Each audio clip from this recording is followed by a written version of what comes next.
Okay. Ray, I think we are live. How are you doing today? Hello, how's it going? Okay, I don't know if there's a little bit of a delay there or not, but I wanted to say thank you so much for coming on board. I've been looking forward to doing this interview for quite a while, ever since we first met at I think it was the Startup Grind event, but we've been Facebook friends for years now. And I love the fact that we use that doing. And I wanted to just the intro that the Metropolitan is for 27 years, and we love to add value to our community. We promote culture and art and try to give a leg up to those organizations that are helping integrate others, or in particular, helping people who are at risk of social exclusion. And what you're doing is fantastic in terms of getting the word out, and in particular, your work with the type of writers that you seem to have a proclivity for, but you're sensitive to all writers. Anyway, I'm going to let people know you by allowing you to introduce yourself. If that's okay?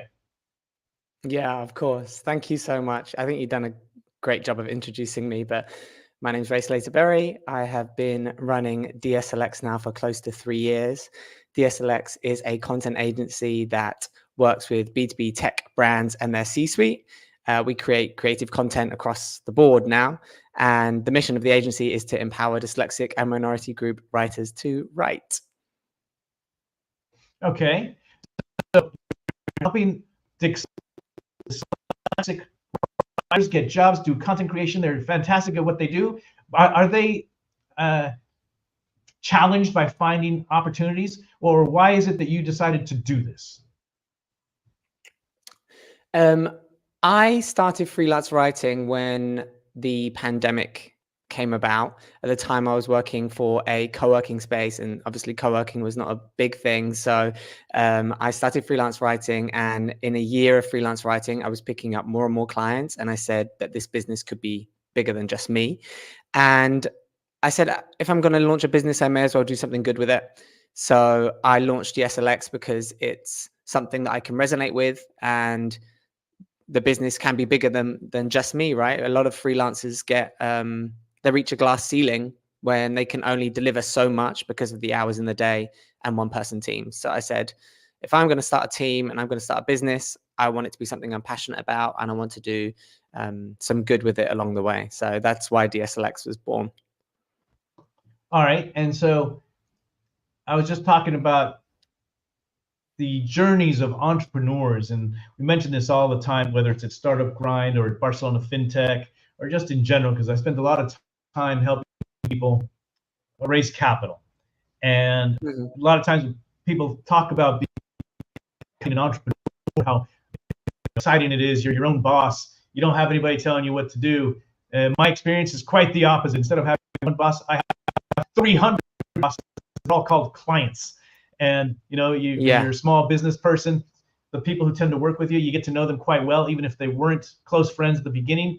You develop that tightness with them because there aren't that many of you, shouldering the battle, that journey. But those people require you to come through in sales so that they can feed themselves and their families.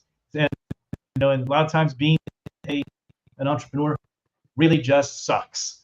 Late never sees the late night, people wondering how they're going to pull it through. And maybe you can share a little bit about whether it's always been very easy for you, from the very beginning to where you are now. And if not, if you can talk a little bit about your journey. Yeah, of course. To be honest, I do think having a COVID business baby was easy in content at that time. That first year, we had such high demand because content was just absolutely booming. And especially during the pandemic, businesses were so keen to get more content out there. It was the only way they could really rely on communicating with potential customers. So the first year, especially the first 6 months of business, despite the challenges, ran really smoothly. Last year did not. Last year, 2023, as many people know, we had this content recession, we had a tech recession, we had layoffs from startups to big corporates across the board, and everything trickled down, and eventually agencies got hit last. So last year for me was really, really hard. Got to the point where there was a month where I didn't take a salary. The business just broke even, and I was thinking, oh gosh, am I going to make this? And I thought, if it was just me at that time, I think I probably would have quit. But DSLX is not just me. DSLX is at that time was 3 or 4 full-time members of staff. We were working with 5 to 6 freelance writers, and I felt responsible to make this succeed because these people had put their trust in me. So I think that was the toughest time last year, around summer last year, but I had to keep pushing because these people were pushing with me, and those are the people that I did this for. And this year we're going well again, and the cogs are turning and clients are coming, and I'm feeling really good about this year. I think that the content recession is over. People are wanting content, wanting more diverse content, and that's something that we're exploring. So I think we're in a place now where we can innovate again. And that's been I've really enjoyed that, because that's where I get most excited, is about innovating and creating. So to have that stress off of our plate this year, and to be innovating and creating new things, is the best place that I could hope that we are. All right. So the content crisis is over. Now we're all running to get back to work. And, you know, I have to say, my experience mimics yours in many aspects. We did. COVID was kind of friendly to us in many aspects, because we also had a boom in clients that needed some help in crafting the right message. But then coming out of COVID, people started to use their funds, I think, differently. And things are actually going quite well for us again. But you mentioned that things are getting better. The content crisis is over. Let's talk about the future. Where do you see yourself going? And the naughty word of artificial intelligence in the content creation business. Can you talk to us a little bit about that, and what the impact is of AI on our respective businesses? Yeah, I think there will always be space for written content. I think what we're starting to see from a lot of our clients is requests for us to do full content management, as in all types of content. So we're doing a lot of social media at the moment. We're doing a lot of articles or web pages and written content, but we're also exploring looking into graphic design. We're also exploring looking into web design, and we're also exploring looking into video content. There's a huge demand for video content. So I think this is one direction that the content world is taking, is really diversifying it. Secondly, I think with AI in the mix now, people are looking for more personal content, more first-person content as well. So this is an experiment that I'm running with DSLX at the moment, is that all of our blog articles are written by the writer, and everything is I rather than we. I think that people are really looking at... Go. I'm sorry, I cut you off. It's I rather than we. Go ahead. Yeah. People relate to people, and people want to hear from people, and people don't want to hear from that big royal we of a business, because it's not relatable, and we can't necessarily confirm that that is AI or a writer behind that anymore, especially as AI is really picking up. So we're really championing writers on the DSLX website, and trying to champion our writers via clients as well. And we want people to come to read DSLX content knowing the writer behind it and the experience that that writer has. So first-person content, I think, is going to be a real big push this year. And I think where we can prove that there is an author behind the piece, whether that's with an accompanying piece of a snippet of audio, a piece of video walking you through the article, how can you complement an article to show that there is a human behind it and it is coming from a real experience. So that's what we're really playing around with this year, is how can we deliver real authentic content from real people. Well, I was kind of laughing because when you're talking about, rather than AI, you're focusing on the I thought you were talking about, intelligence from Yeah, first person experiences, not dropping the artificial A. intelligence. Yeah. Intelligence. It's almost like fake news, fake AI. Yeah, But I mean, don't get me okay, wrong. AI does have its place. AI does have its place in processes. I do think that it will hold its place in processes of content creation as well. When it comes to actually writing and the story that goes into the content, I do think you need human input. And I do think you always will. I think that holistic vision that a writer can hold over a business, over new products coming, over understanding an ICP, over hosting interviews with people to bring more authentic insights to the piece. I do think that there will always need to be a human to some extent. And right now we're really pushing the human side of things, but that's not to say I'm going to be fighting it. If AI comes in and can write blog content absolutely incredibly, how can we work with it? But right now we are 100% human. So I'll keep it that way as long as I can.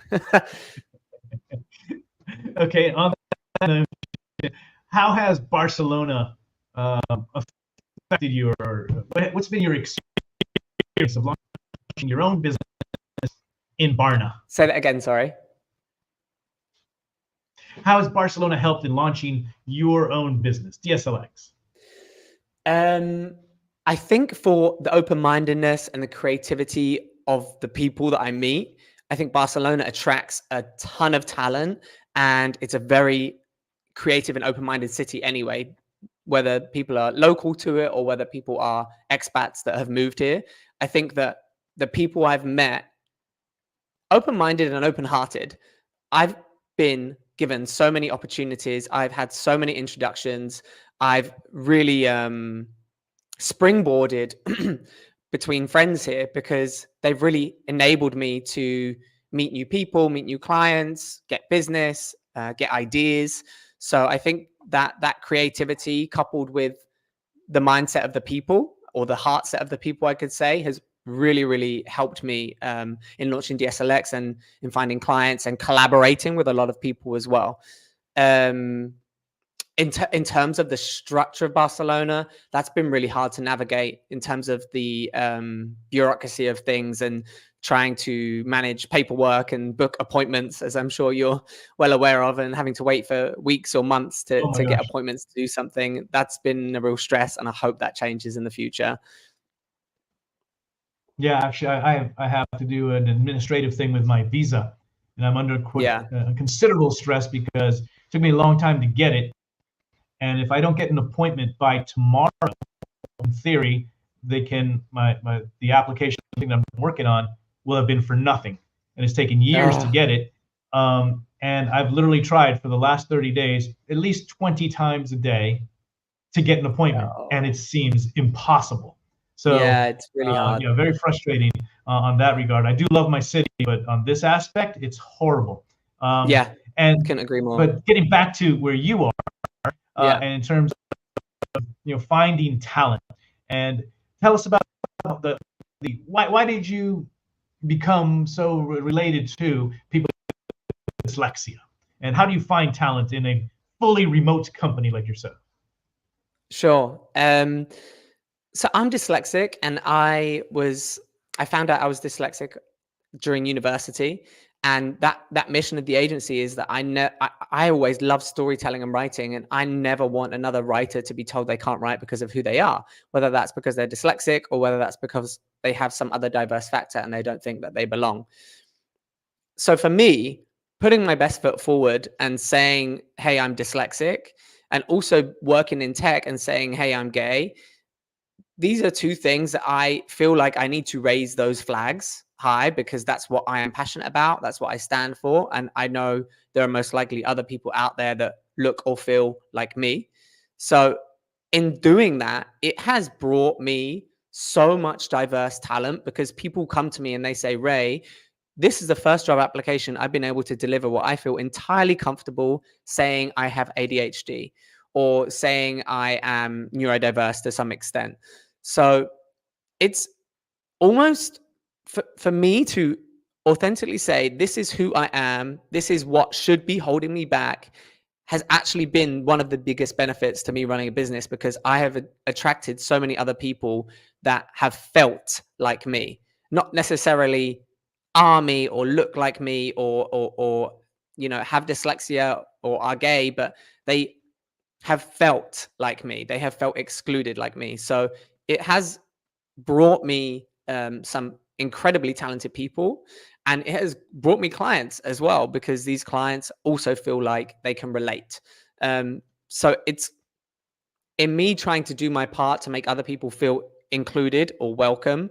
It has actually enabled me to find great talent and enable me to source talent.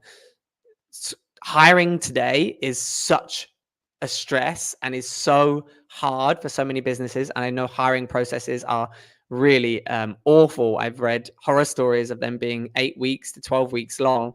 And especially when you're a remote company, because you're tapping into talent across the world. So how on earth can you streamline that talent down to a handful of shortlisted candidates? It's a really tough.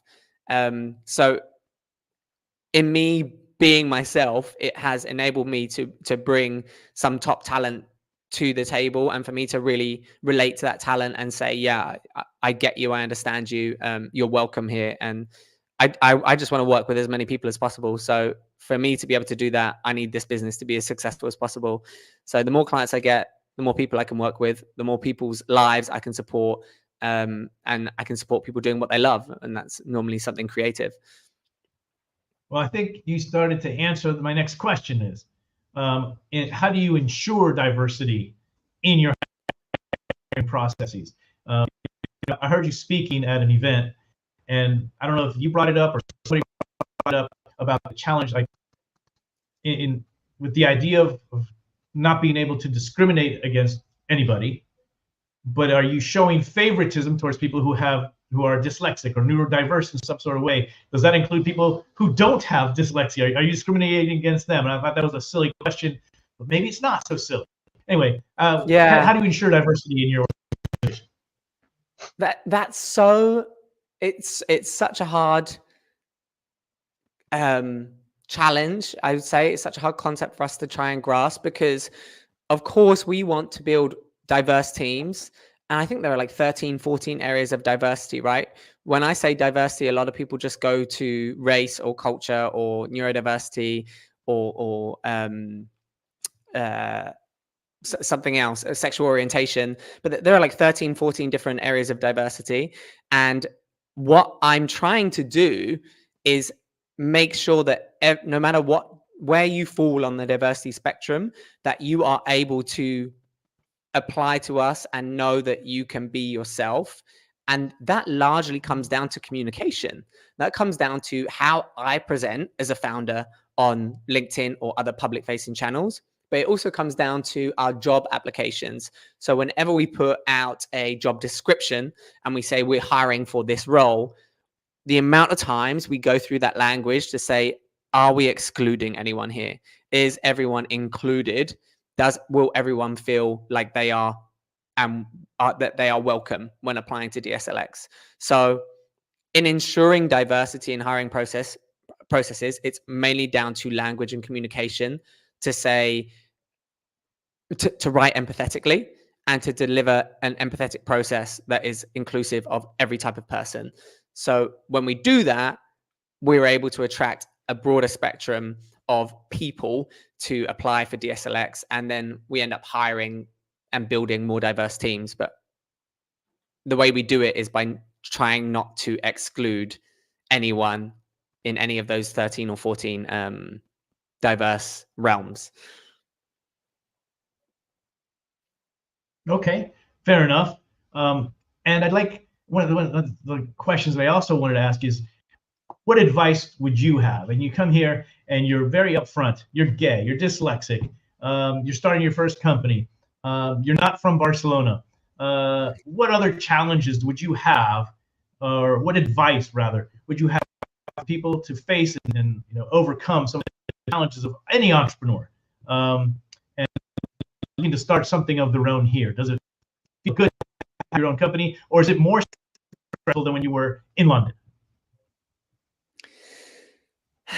I can't really speak to London because I was never an entrepreneur in London. I was always in house. And most of my adult life has been in Barcelona anyway. I've been in Barcelona for nearly 10 years now. So I can't speak to London in that respect, but I can speak to Barcelona, and I can speak to launching a business or wanting to start something. I would say the biggest thing to consider is to surround yourself with supportive people, and to surround yourself with people that inspire you. I think that, especially in my earliest stages, I would not have got DSLX to where it is today if I didn't have my first few team members at my side. And my first team member joined me, I think, in month one, part time. So although I'm a solo founder, I've never been solo on this journey. And whether that's via my team members or whether that's via my best friends, for me to be able to speak, for me to be able to run, for me to be able to seek inspiration, or use someone as a like a springboard for ideas, this has really helped me.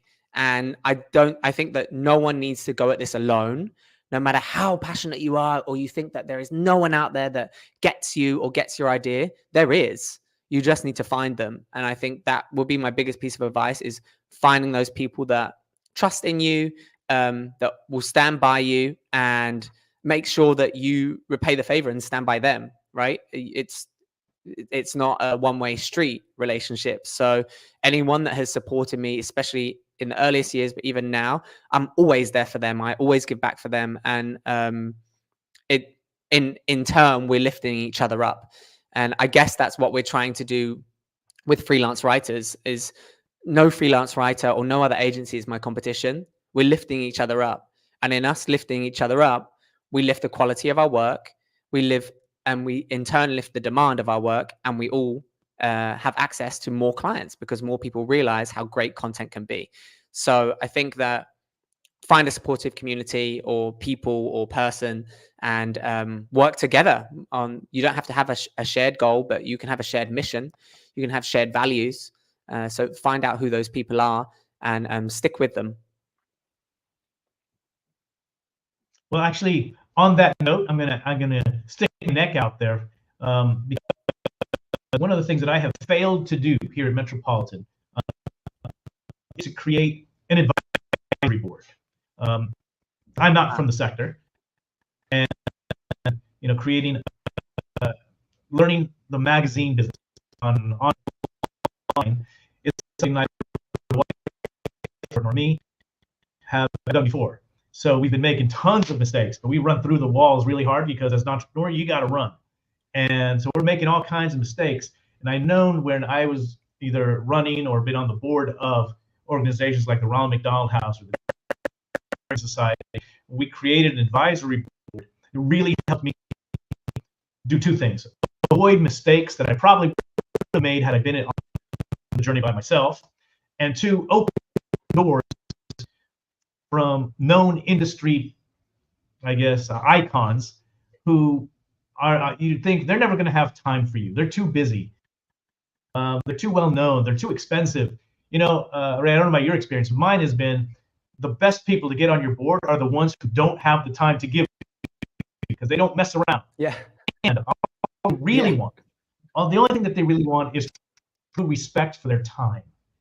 And then they're incredibly generous, because open door locally can mean tremendous value for you that you couldn't otherwise get, either an audience with an important person or a commitment with somebody who sometimes they have a PR agency and they only listen to their PR agency because I do work for marketing. They won't guide them towards me because they're afraid of losing that business or adding it to me. But I talk to the CEO without an issue. And I'm starting something called the Metropolitan Business Association, and we meet on Tuesday mornings at 8:00. And there's no fee to join, but we are looking for people who want to help generate leads and referral marketing on maybe twice a month. But I'm also looking for the kind of profiles I want to join this organization, to also possibly be members of an advisory board, and I want you to consider the idea of joining us for a networking dinner 2 or 3 times a year. The commitment's not hard. I'm not asking for a lot, but to give me advice on what we're doing wrong, what we could be doing better, and any potential leads that you think that I'm, low-hanging fruit that I'm not, I just don't see.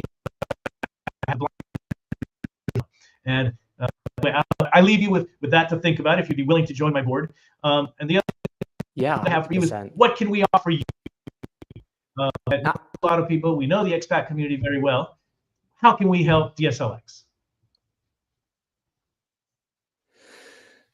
Oof. Things like this, introductions, sharing my story, sharing our story, connecting me and us with other people in Barcelona and your broader community, like that's the most useful thing for us. And whether that ends in a client, whether that ends in a new employee, or whether that ends in just like a good chat, it's the best thing. And the community is at the heart of everything, right? We all want to be able to relate to people and connect. And I think that you're in a unique position to do that. I would love to connect on this board as well. I think it's a fantastic initiative. And I think that there's absolutely zero harm in it and so much good that can come of it. So it's a no-brainer, right? And I think that the more that we can connect people with each other, I love playing professional Cupid in a way, and introducing people and creatives and watching great work happen. And I think that the more we can do that, the better, and just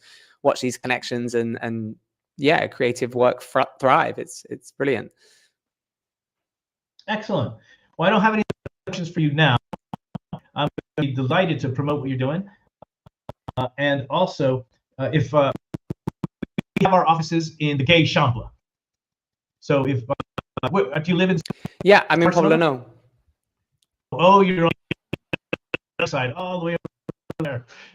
Well, if you're ever on my side of the city, yes, please come by. I'm happy to offer you some coffee and some trans fats, and we can explore further synergies. And I want to thank you for doing what you're doing in terms of particularly being able to get the word out and making sure that you are actively trying to encourage an atmosphere where people don't have to feel like you perhaps felt of being excluded for simply just being who you were and trying to find a job. Now, that doesn't mean that everybody gets the job. Certainly, you don't just get the job because you have neurodiverse, gay, or dyslexic. Exactly. But it's in you don't have to be afraid that that's going to hold you back from even applying. There's been we've worked with a lot of writers, and so one of the things that we also look forward to is to improving our relationship with the gay community. We used to have a pretty strong one, and I think the change in organization, because we used to always run it, so we acquired it, and I need more talent. I need more people within different communities. One of the gay community to come out and talk to us about some of the challenges, and just the events. You can never be. We share events, and that's actually the page that drives the most traffic to us are the events pages. And whether it's for culture or business, this is a no-brainer. And a lot of times I see the events right here in my own neighborhood in the Gay Chample. I found out about an event that took place yesterday. I would have loved to have gone to the event, but I didn't know about it. And but anyhow, so well, if there's anything on the culture. Yeah, no, I go to a few. I go to like some that I think you would really enjoy. I go to one called LGBT Plus in Tech, and another one called We Create Space. And they have regular meetups every month. And I found mini communities in there that are my accountability partners, and we check in with each other at every event. So yeah, definitely there's a fantastic community of LGBT plus professionals here that you can connect with. Definitely, it's a true joy of mine to connect with my people. Okay, now this is another silly question. I had a friend of mine who wanted to introduce me more to the gay community, but ultimately wasn't able to follow through on that. And there was one time where I guess there's a circuit of bars that cater to the gay community, and they weren't too comfortable with me going because they didn't know who I was, and because I was in the media, they were afraid. I mean, they just didn't understand what my goal was. I was trying to be inclusive and show different events, but I suppose they've had some experiences that weren't positive. Who didn't have an open agenda, I guess, or transparency with what they're trying to do. No, I want me to go. Yeah, I understand that. I get it. A lot of us come from a very trauma-packed professional background, and we're trying to create spaces where we feel welcome. So, of course, we feel welcome that other people that we can trauma bond with, right? But I think that as soon as you can come and yeah, just say, hey, this is why I'm here. This is just be transparent and be open, and of course you'll be more than welcome. These 2 events that I go to are fantastic, so please do. I'll send you the invites for the next ones. Fantastic. And we're doing our this business Metropolitan Business Association that we meet on Tuesday mornings at 8 today. We meet at Cinderella. Have you been to Cafe Cinderella? It's in the Champlain, the Jordan. He's the owner. Okay. He's a relatively new guy to Barcelona, entrepreneur, business guy from California, former VP at HBO, and now he's here. He's got his own fantastic, delicious brunch cafe, and he's also very active in the gay community. So if you're willing to, I invite you to this event. It's cool. Every other Tuesday. So if I guess I'll be in touch with you, and I hope you can join us. Definitely. And it's at we're trying. Excellent. All right. Well, I don't have any other further questions. Is there anything that you want to share before we leave? No, I don't think so. Thank you so much for having me. Thank you so much for doing these interviews and for using your platform to share other people's voices. I think it's fantastic. So I'm really pleased that we've reconnected again, and I hope to be more of a part of your community that you're building in the future. Thank you. Fantastic. Okay, well, thank you so much. Have a wonderful day, even though it's raining. But I guess Spain and Barcelona need rain, so I'm actually quite happy that it's raining. We're still in a drought here. Yeah. So although I love the blue skies, yeah, our plants and our environment needs this rain desperately. So come over, even if it's raining. We'll sit and have tea or coffee or whatever you like. And we're right here in the Gay Champlain. Yeah, I'll make it over. I need Ray. Yes. Fantastic. Thank you so much. Thank you so much. I'll speak to you soon.